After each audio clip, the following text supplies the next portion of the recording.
अक्सर ये देखा गया है कि हम सब लोगों को देश के बजट की तो चिंता रहती है, लेकिन क्या हमने अपने घर के बजट को भी ढंग से देखा है? एक बार करके तो देखो। खर्चा कम और सेहत ज़्यादा, क्या ये संभव है? जी हाँ, बिल्कुल संभव है। हम देश के बजट की तो चिंता करते हैं कि हेल्थ सेक्टर को कितना बजट मिला, लेकिन क्या हम अपने घर के बजट के अंदर हेल्थ पे कितना खर्च करते हैं, इसके बारे में हमने कभी सोचा है? इसके बारे में हम बहुत ही कम ध्यान रखते हैं। सेहत का जो बजट है, उस पर हम सबसे ज़्यादा कटौती करते हैं और जिसका खामियाजा हमें लंबे समय में फिर भुगतना पड़ता है। सेहतमंद खाने को हम लोग अक्सर महँगा समझते हैं, पर ऐसा नहीं है। बात है सही चॉइसेस की, और ये चॉइसेस शुरू होती हैं हमारे घर से, हमारे किचन से, हमारे फ्रिज से, हमारे डाइनिंग टेबल से।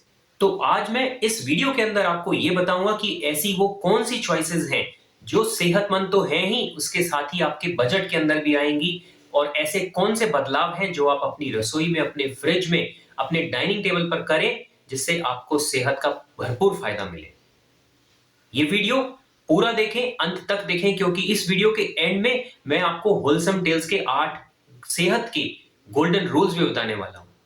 आइए डाइनिंग टेबल से शुरुआत करते हैं।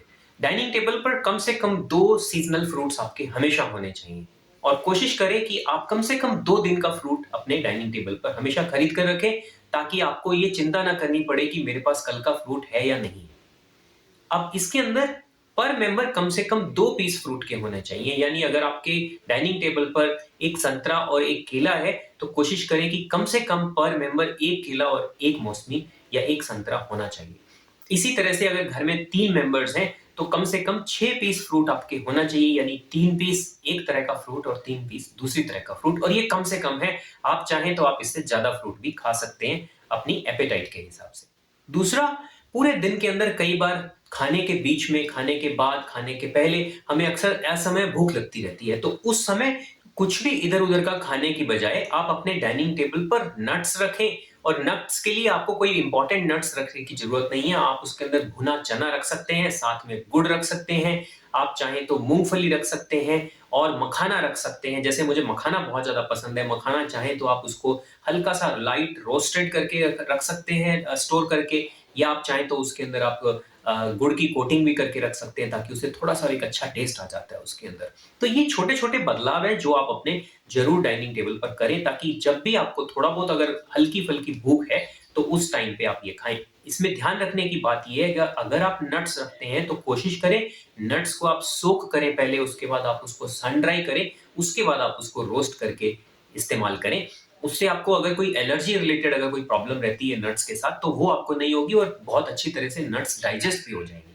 तो मूँगफली के साथ ये एक्सपेरिमेंट आप ज़रूर करके देखें। बाज़ार की जो नमकीन मूँगफली, नमकीन नट्स, नमकीन जो ड्राई फ्रूट्स हैं, उनको आप अवॉइड करें।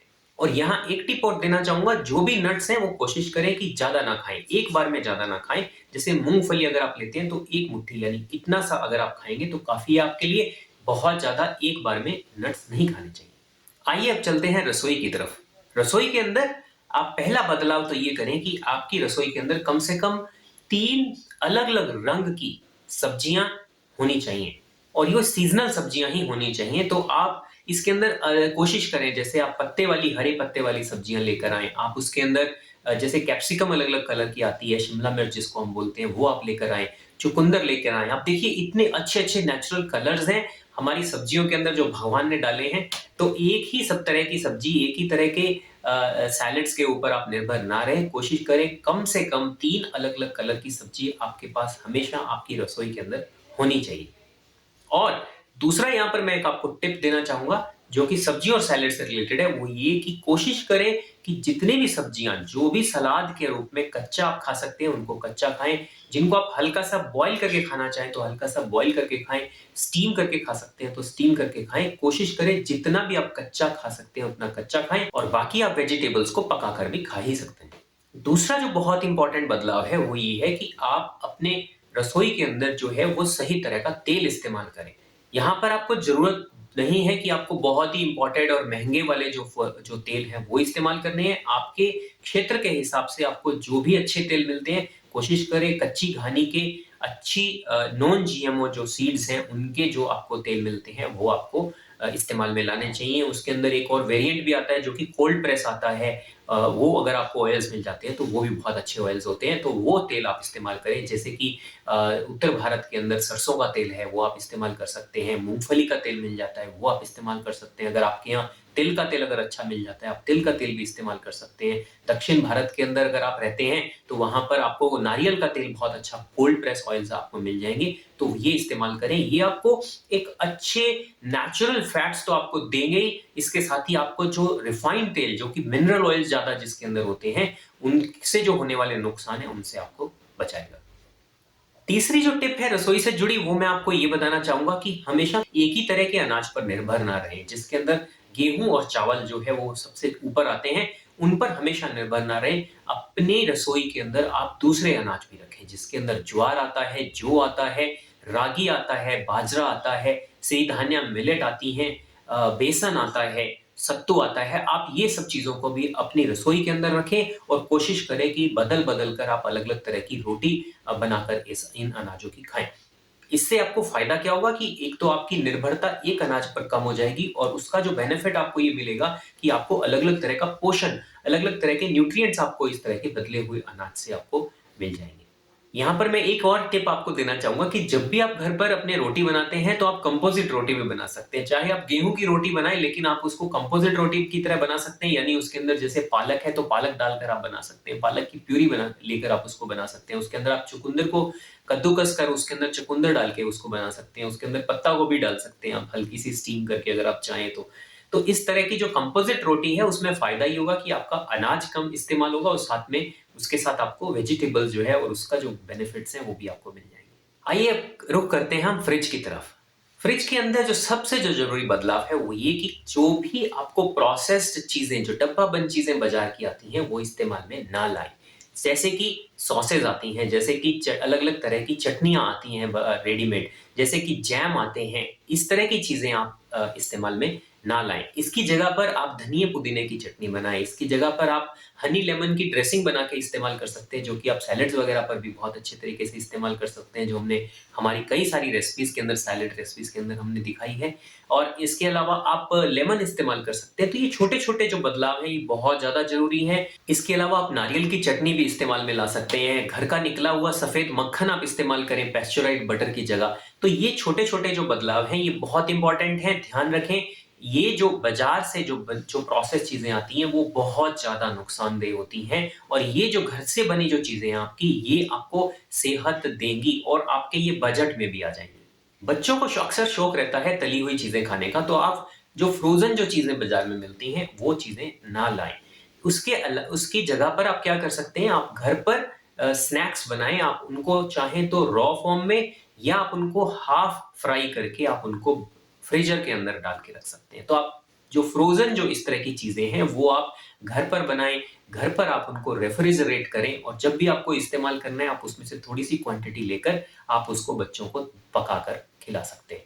इसका फ़ायदा ये होगा कि जो बाज़ार में जो फ्रोज़न जो चीज़ें आती हैं, वो हाइली रिफाइंड होती हैं, उसके अंदर कई तरह के केमिकल, अलग-अलग तरह के इंग्रीडिएंट डाले जाते हैं, कई हिडन इंग्रीडिएंट तक भी उसके अंदर रहते हैं, जो कि हमारी सेहत के लिए बहुत ज़्यादा नुकसानदायक है।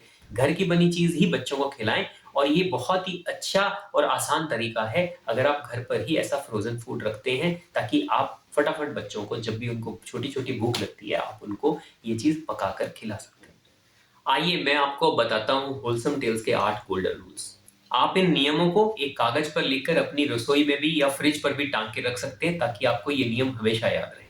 सबसे पहला नियम है, जो हमारे दिन की शुरुआत के साथ शुरू होता है, वो है कि कभी भी खाली पेट चाय ना पिएँ। चाय के अपने नुकसान हैं, आप हर्बल टी ले सकते हैं, लेकिन फिर भी अगर आप चाय पीना चाहें, तो आप खाली पेट कभी भी चाय ना पिएँ, ये बहुत ज़्यादा नुकसान करती है। दूसरी जो टिप है वो ये कि कभी भी बहुत ज़्यादा एडवर्टाइज़्ड चीज़ों को ना खरीदें।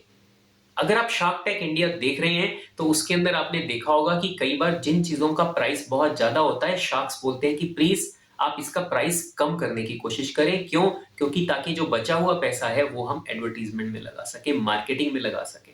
तो ये ध्यान देने वाली बात है कि जिन भी चीज़ों का एडवर्टाइज़मेंट बहुत ज़्यादा होता है, अक्सर उनकी क्वालिटी पे कॉम्प्रोमाइज़ किया जाता है।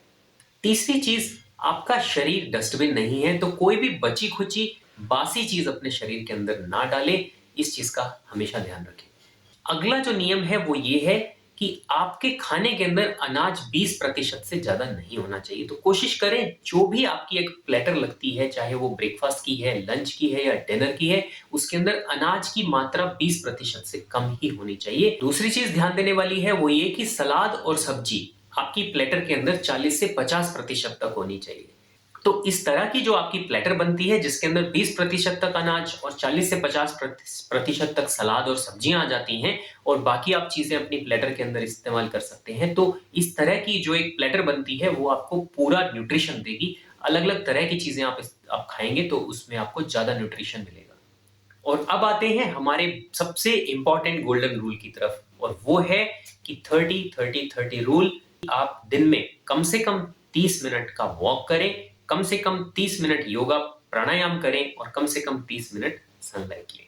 और मैं कह सकता हूं कि अगर आप ये नियम फॉलो करेंगे तो आपको बहुत अच्छा सेहत का बेनिफिट मिलने वाला है।